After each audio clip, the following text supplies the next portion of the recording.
చేస్తుంటారు? నేను second ఫోరంలో finance చేస్తాను. Area bro? మాది లోకల్ ఎస్కోట. బ్రో జగన్మోహన్ రెడ్డి ప్రభుత్వం చూసారు కదా 5 ఏళ్ళు, ఎలా అనిపించింది, ఏం చెప్తారు? మాకైతే జగన్మోహన్ రెడ్డి పరిపాలన అయితే నచ్చలేదండి. ఎందుకంటే ఉన్నోడికే ఇల్లులేస్తున్నారు. అదే నెక్స్ట్ ఏంటంటే పేదవాళ్ళకి ఉన్నోళ్ళు ఫంక్షన్లో కూడా కొన్ని తీస్తారు కూడా. ఇంట్లో 2 ఫంక్షన్లు ఉన్నాయని చెప్పి లేని వాళ్ళకి కూడా వాళ్ళకి బాగా నిరుపేదలైనా సరే తీస్తారు. మాకైతే జగన్మోహన్ రెడ్డి పరిపాలన అయితే ఏం నచ్చలేదు. అంటే ఓవరాల్గా ఆయన మంచి చేశాను, బటన్ ఒక డబ్బులు వేసానని చెప్తున్నారు కదా అందరికీ. ఆ బటన్ నొక్కడమే కనిపిస్తుంది తప్ప డబ్బులు పడ్డం అయితే ఎవరికి కనిపించలేదు. ఎవరికో ఉన్నోడికే పడ్డం తప్ప లేనోడికి లాస్ట్ టైం డిఎస్సి వేస్తానన్నాడు. డిఎస్సి దిగే ముందు కరెక్ట్గా నోటిఫికేషన్ ఓపెన్ చేశాడు. ఆ పాపం వాళ్ళు చదువుకున్న వాళ్ళంతా డిఎస్సి చేసిన వాళ్ళంతా అలా చాలా ఇబ్బంది పడుతున్నారు దానివల్ల. అన్న ఏంటి 2024 ఎలక్షన్స్ ఇక్కడ మీ నియోజకవర్గం ఎస్కోట్ నియోజకవర్గం ఎలా ఉండబోతుందంటారు, ఏం చెప్తారు? 2024 ఈ నియోజకవర్గంలో బంపర్ మెజారిటీతో లలిత్ కుమార్ గారు అయితే పక్కా వస్తారని నేను అనుకుంటున్నాను. అంటే ఎందుకని అన్న లలిత్ కుమార్? ఎందుకంటే లలిత్ కుమారి నలుగురిలో ఇప్పుడు ఈ రోజు వరకు ఎమ్మెల్యే గెలిచి ఉన్నాడు, కానీ అప్పుడు ఓట్లప్పుడే తప్ప మామూలు టైంలో అయితే ఏ రోజు కూడా ఎవరికి కనిపించేది లేదు. నార్మల్ అదే లలిత్ కుమారి గారు అయితే ఆవిడ దగ్గరికి వెళ్తే ప్రతి సమస్యను నెరవేరుస్తుంది. నెక్స్ట్ అనుకున్నట్టు చేస్తుంది ఆవిడ. అన్న మరోపక్క ఎంపీ అభ్యర్థులుగా మొన్నటి వరకు వైజాగ్ పార్లమెంట్ అభ్యర్థిగా ఎంఈవి సత్యనారాయణ గారు ఉన్నారు కదా, మరి ఆయన ఏమన్నా అభివృద్ధి చేశారా? ఈ ప్రాంతానికి ఏమన్నా వచ్చారా అసలు? ఏంటి ఎంఈవి సత్యనారాయణ అంటే ఎవరో కూడా నాకు తెలియదు. ఎస్కోట ఇప్పటికి వచ్చి ఎంఈవి సత్యనారాయణ అంటే ఎవరో కూడా నాకు ఈ రోజు వరకు అయితే నాకు తెలియదు. మరి ఇక్కడ ఎంపీ అభ్యర్థులుగా ఈసారి ఎన్నికల్లో భరత్ గారు టీడీపీ నుంచి, శ్రీభరత్ గారు వైసీపీ నుంచి ఝాన్సీ గారు పోటీకి వస్తున్నారు కదా, ఇక్కడున్న సమస్యల మీద ఏదైతే పార్లమెంట్లో మాట్లాడాల్సిన విషయాలు, ఏదైతే స్టీల్ ప్లాంట్ కానీ రైల్వే జోన్ విషయంలో కానీ ఇక్కడ ఉత్తరాంధ్రకు రావాల్సిన నిధుల విషయంలో కానీ ఎవరైతే గట్టిగా పోరాటం చేయగలరంటారు, ఏం చెప్తారు? భరత్ గారు అయితే గట్టిగా పోరాటం చేస్తారని నేను అనుకుంటున్నాను. ఎందుకంటే ఆయన ఫస్ట్ నుంచి ఆయన అందరికీ తెలుసు.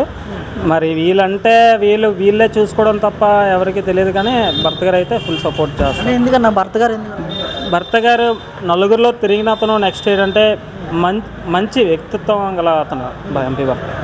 సో ఓవరాల్గా ఏపీ మొత్తం ఎన్నికలు ఎలా ఉండబోతున్నాయి అంటారు? ఏపీ మొత్తం ఎన్నికలు అయితే పక్కాగా టీడీపీ వస్తుంది. పక్కా 100కి 100% టీడీపీ అయితే బంపర్ మెజార్టీ కలిగిస్తుంది. అంటే అన్న ఇక్కడ గంజాయి వాడకం పెరిగిందని చెప్పేసి కూడా చాలా వార్తలు వస్తున్నాయి, ఏమంటారు? గంజాయి అంటే ఈ మధ్య చాలా పెరిగింది ఇటువైపు. యాక్చువల్గా ఇటు అరకు నుంచి దిగేది ఎక్కువ గంజాయే. ఈ మధ్య అయితే ఇంకా చాలా భారీగా పెరిగిపోయింది గంజాయి ఇటువైపు. ఎస్కోట్లో ఈ చుట్టుపక్కలే చాలా గంజాయి నడుస్తుంది ఎక్కువ. ఓకే అన్న, థ్యాంక్ యూ. వెంకట అన్న. ఏం చేస్తున్నారు? Van driver. ఎక్కడ ఏరియా అన్న?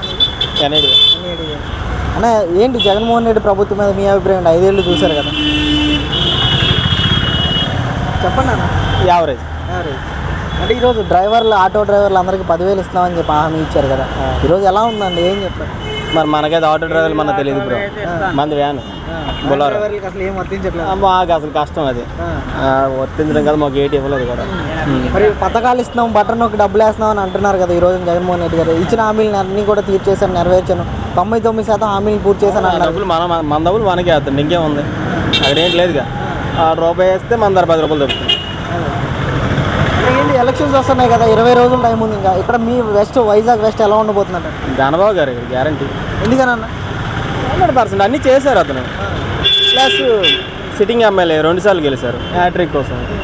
కంపల్సరీ అతను వస్తారు. 99% అతనే, తగాపోరు ఉండదు ఇంకా. అని ఏంటి ఇక్కడ వైజాగ్ అంటేనే రైల్వే జోన్ కానీ స్టీల్ ప్లాంట్ అనేది గుర్తొస్తూ ఉంటాయి. మరి వైజాగ్ రైల్వే జోన్ తీసుకురావడానికి ఎంఈవి సత్యనారాయణ గారు ఏమన్నా ప్రయత్నించారంటారు ఈ 5 ఏళ్ళు? ప్రయత్నించారు. ఆయన భూములు ఆయన కాపాడుకోవడానికైతే ప్రయత్నించారు తప్ప, కానీ విశాఖ అయితే ఏం చేయలేదన్న, ఏం చేయలేదు. ఆయన ఎక్కడ ఉన్నారో అక్కడెక్కడ 15 ఫ్లోర్ల బిల్డింగ్లు, 200 ఫ్లాట్లు, 300 ఫ్లాట్లు కట్టుకోవడానికి తప్ప, కానీ మిగతా అభివృద్ధికి అయితే ఆయన ఏం చేయలేదన్న. ఎక్కడ ఏం భూములు ఉన్నాయి కబ్జా చేద్దాం, ఆయన బిల్డింగ్లు కట్టుకుందాం అంతే తప్ప, కానీ విశాఖ అయితే ఏం చేయలేదన్న ఆయన. అన్న మరి ఈసారి ఎన్నికల్లో ఇక్కడ ఎంపీ అభ్యర్థులుగా టీడీపీ నుంచి శ్రీభరత్ గారు, వైసీపీ నుంచి ఝాన్సీ గారు నిలబడుతున్నారు కదా, అంటే వీళ్ళిద్దరిలో ఎవరైతే ఇక్కడున్న సమస్యల మీద పార్లమెంట్లో గట్టిగా వాయిస్ వినిపించగలరని అనుకుంటున్నారు, ఏం చెప్తారు? ఝాన్సీకి అయితే లేదన్న, ఎందుకంటే ఆవిడ చీపురుపల్లి విజయనగరం నియోజకవర్గం. సో అక్కడైతే అవకాశం ఉన్నాం.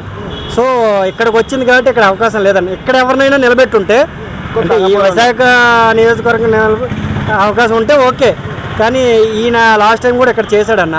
నెక్స్ట్ ఈయన ప్రాపర్టీస్ ఇక్కడే ఉన్నాయి, ఇక్కడే సెటిల్డ్గా ఉన్నారు. సో ఏదైనా భరత్కే అవకాశం ఉందన్న, ఆయనే పోరాడగలడు. అంటే ఎన్నికలు ఎలా ఉండబోతున్నాయి? ఒక పక్క జగన్మోహన్ రెడ్డి గారు సవాల్ చేస్తున్నారు కదా, 175 నేనే గెలుస్తాను, ఎంతమంది కలిసి వచ్చినా నన్ను ఏం చేయలేరని చెప్తున్నారు అన్న. అది ఒకటి ఎంత ఇదైతే రాదన్న, కొంచెం టఫ్ అయితే అవుతుంది, కానీ టీడీపీ వస్తుంది, అదే కూటమి అయితే వస్తుంది. కానీ ఎంత దారుణంగా అయితే ఇన్ని ఎక్కువే రావు వైసీపీకి, అలాగే దీనికి ఎక్కువ రావు, కానీ అధికారంలో అయితే టీడీపీ వస్తుంది అన్న. Okay, thank you. నమస్తే, మీ పేరు? సతీష్ సతీష్. ఏం చేస్తున్నారు? ఆటో కన్సల్టెన్సీలో జాబ్ చేస్తాను. ఎక్కడన్నా? ఎస్కోట. ఎస్కోట అన్న. మరి జగన్మోహన్ రెడ్డి గారు ప్రభుత్వం చూసారు 5 ఏళ్ళు కూడా, ఎలా అనిపించింది? అంటే అందరికీ మంచి చేస్తున్నాం, బటన్ నొక్కి డబ్బులు వేస్తున్నాను అని చెప్పి మాట్లాడారు కదా, ఎలా ఉంది, ఏం చెప్తారు? అదే బటన్ విషయం ఒక ఎగ్జాంపుల్ చెప్తానన్న. నాకు రీసెంట్గా మ్యారేజ్ అయ్యి 6 months అవుతుంది. ఇదే జగన్ అన్న పెళ్లి కానుకని ఒకటి పెట్టారు, అన్ని ప్రూఫ్స్ పెట్టాను, బటన్ నొక్కని అన్నారు. ఇదిగో ప్రత్యక్ష సాక్షి ప్రూఫ్. ఇప్పుడు వచ్చి మా అత్త అకౌంట్లో డబ్బులు పడలేదు, ఏమన్నా అడిగితే ఎలక్షన్ కూడా పడిపోయింది, ఇంక రావని చెప్పి చెప్పారు. అంటే ఈ 5 ఏళ్ళలో మంచి చేసామని అంటున్నారు కదా, అభివృద్ధి ఏమైనా జరిగిందా ఈ 5 ఏళ్ళు? అభివృద్ధి అనేది ఇక్కడ ఎస్కోట్లో అనేది శూన్యం అన్న. నేను చూసి ఈ 5 ఏళ్ళలో ఇదే ఎమ్మెల్యేని ఓ 4-5 times చూశాను, ఎంపీని 2 times చూశాను ఇదే ఎస్కోట్లో, అంతకుమించి ఇంకే వాళ్ళ గురించి చెప్పిన వాళ్ళు ఏది చేశారంటే ఇసుక దావపుడి, భూ కబ్జాలు అవే చేశారు తప్ప ఇక్కడికి వచ్చి ఇంక అంతకుమించి ఇంకేం చేయలేదు ఇక్కడ అన్న. ఏం మరి ఈ ఎన్నికల్లో ఎస్కోట్ నియోజకవర్గం నుంచి టీడీపీ నుంచి లలిత్ కుమారి గారు, వైసీపీ నుంచి శ్రీనివాసరావు గారు పోటీ చేస్తున్నారు. వీళ్ళిద్దరి మధ్య ఎలా ఉంటుంది అంటారు? ఎవరు వస్తే బాగుంటుందంటారు? ఈసారి లలిత్ కుమార్ మటుకు 1,00,000 మెజారిటీతో కంపల్సరీ గెలుస్తారు. అంటే ఆవిడ ఎందుకు కోరుకుంటున్నారు? లోకాలిటీ లోకల్ ఆవిడ ఇక్కడ అందరితో మమేతమై ఉంటారు, చిన్నప్పటి నుంచి ఎక్కడే తిరిగారు, ఎన్ని చేశారు. ఆయన నాన్ లోకల్, ఎక్కడో గజపతి నగర్ నుంచి వచ్చారు. మేము ఎవరికో ఆయన తెలియదు. ఆవిడనుకో చూసిన మొక్కం చేసిన మనుషులు, ఏదైనా కొనవేతనంగా ఉంటుంది అది. అన్న, మరి వైజాగ్ పార్లమెంట్ అభ్యర్థిగా శ్రీభరత్ గారు టీడీపీ నుంచి, వైసీపీ నుంచి ఝాన్సీ గారు పోటీ చేస్తున్నారు. అంటే వీళ్ళిద్దరిలో ఎవరైతే ఇక్కడ వైజాగ్ పార్లమెంట్ పరిధిలో ఉన్న స్టీల్ ప్లాంట్ విషయంలో కానీ, రైల్వే జోన్ విషయంలో కానీ, ఉత్తరాంధ్ర రావాల్సిన నిధుల విషయంలో కానీ, ఎవరైతే యువతకు ఉపాధి కలిగించే విషయంలో గట్టిగా పార్లమెంట్లో మాట్లాడగలిగే సత్తా ఎవరికి ఉందనుకోవచ్చు అంటారు? ఏం చెప్తారు? ఇదే ఎగ్జాంపుల్, అదే YSR Jaganmohan government steel plant private కన్నా చేస్తాను ఒక మాట మాట్లాడాలి. ఇప్పుడు అదే ఇష్యూ వీళ్ళు ఏంటి మాట్లాడగలరు?